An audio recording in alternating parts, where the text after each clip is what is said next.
Hello, എല്ലാവർക്കും നമസ്കാരം. അപ്പോൾ നമുക്കിന്ന് നമ്മുടെ മിസ്റ്ററി സ്നെയിൽ നമുക്ക് കൊറിയറായിട്ട് വന്നിട്ടുണ്ട്. അപ്പോൾ നമുക്ക് അർജൻറ്റ് എന്നൊക്കെ എഴുതിയ ഒരു ലെറ്ററിലാണ് വന്നേക്കുന്നത്. ഒരു ദിവസം കൊണ്ടാണ് ഈ ഷിപ്മെൻറ്റ് വരുന്നത്. അപ്പോൾ നമുക്ക് അതിനെ അൺബോക്സ് ചെയ്ത് നോക്കാം. നമ്മൾ 4 മിസ്റ്ററി ലൈവ് ഷ്രിമ്പിനെയാണ് നമ്മൾ ഓർഡർ ചെയ്തേക്കുന്നത്. മിസ്റ്ററി സ്നെയിലിൻ്റെ ഗോൾഡൻ കളറിനെയാണ് നമ്മളിപ്പോൾ വാങ്ങിച്ചിരിക്കുന്നത്. ഇനി നമുക്ക് ഇതിൻ്റെ ബാക്കിയുള്ള കളറും കൂടി നമുക്ക് വാങ്ങിക്കണം. അതിനുള്ള അക്വേറിയം സെറ്റായിട്ടുണ്ട്. നമുക്കിതുവരെ അവൈലബിൾ ആയിട്ടില്ല അത് വാങ്ങിക്കാനായിട്ട്. അത് കഴിഞ്ഞിട്ട് ഞാൻ നിങ്ങളെ ബാക്കിയുള്ളതും കൂടി കാണിച്ചു തരാം. അപ്പോൾ നമുക്ക് എന്തായാലും ഈ 4 എണ്ണത്തിനെ നമുക്ക് അൺബോക്സ് ചെയ്ത് നമ്മുടെ ടാങ്കിലേക്ക് മാറ്റാം. അപ്പോൾ ഞാൻ ഇതിൽ നിന്ന് എങ്ങനെയെങ്കിലും ഒന്ന് തുറന്നെടുത്ത് കഴിഞ്ഞിട്ട് നിങ്ങളെ കാണിച്ചു തരാം.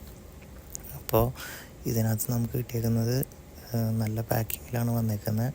വെറ്റ് ടവൽ വെച്ച് പൊതിഞ്ഞ് നല്ല ഒരു പ്ലാസ്റ്റിക് കണ്ടെയ്നറിലാണ് വന്നേക്കുന്നത്. അതുകൊണ്ട് സ്നെയിലിന് ഷിപ്മെൻറ്റിലൊന്നും പറ്റില്ല.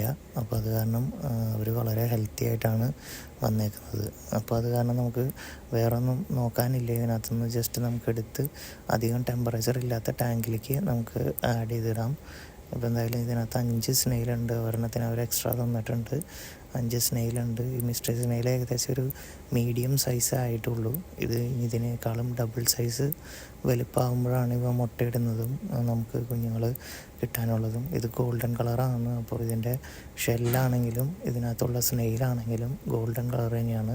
അപ്പോൾ നമുക്ക് എന്തായാലും ഇതിനെ നമ്മുടെ ഓൾറെഡി ആയിട്ടുള്ള സെറ്റായിട്ടുള്ള ടാങ്കിലേക്ക് നമുക്ക് വിടാം. അത് കഴിഞ്ഞ് കഴിയുമ്പോൾ ഒറ്റങ്ങ പതുക്കെ ഒന്ന് സെറ്റായി കഴിഞ്ഞ് കഴിയുമ്പോൾ ഒറ്റങ്ങ പുറത്തിറങ്ങി നടന്നോളും. അത് കഴിഞ്ഞ് പിന്നെ നമുക്ക് വേണമെങ്കിൽ നമുക്ക് ടാങ്ക് മാറ്റാം. നമുക്ക് ഷ്രിമ്പ് ടാങ്കിലിടാമെന്നാണ് വിചാരിക്കുന്നത്. അപ്പോൾ ആ ടാങ്ക് ഒന്നും കൂടി സെറ്റ് ചെയ്തെടുക്കാനുണ്ട്.